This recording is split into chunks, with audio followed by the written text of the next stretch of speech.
ఇప్పుడున్న ఎగ్జిస్టింగ్ విజయవాడ లేకపోతే బెంగళూరు లేకపోతే ఇతర హైవేలు కాకుండా ప్యారలల్గా 11 రేడియల్ రోడ్స్ని కొత్త ప్లాన్ చేస్తున్నాం. ఎందుకంటే యాక్చువల్ కొత్త ఏరియా డెవలప్మెంట్ కోసం కొత్త ల్యాండ్స్ని అందుబాటులోకి తీసుకురావాలి, శాటిలైట్ సిటీస్ కట్టాలనే ఒక ప్రణాళికతోని ఈరోజు ముందుకెళ్తున్నాము. ఈరోజు ఔటర్ రింగ్ రోడ్ ఎట్లుందో డ్రింకింగ్ వాటర్ కూడా చాలా ఇంపార్టెంట్.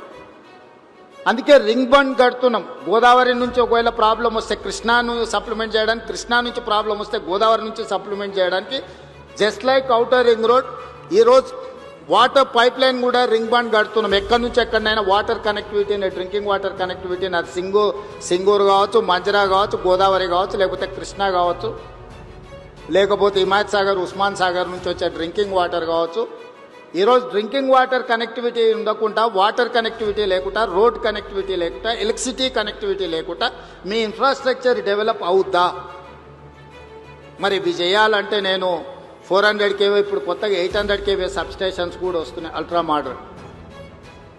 ఈరోజు మీకు పవర్ కనెక్షన్ ఇవ్వాలన్నా, వాటర్ కనెక్షన్ ఇవ్వాలన్నా, రోడ్ కనెక్టివిటీ డెవలప్ చేయాలా, డ్రైనేజ్ కనెక్టివిటీ డెవలప్ చేయాలి అని అంటే ఇన్ఫ్రాస్ట్రక్చర్ మీద ఫోకస్ పెట్టాలి.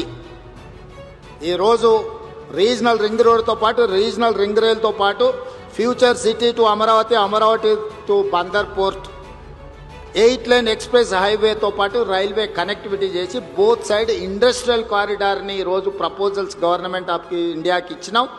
తొందరలో అది అనుమతి రాబోతుంది.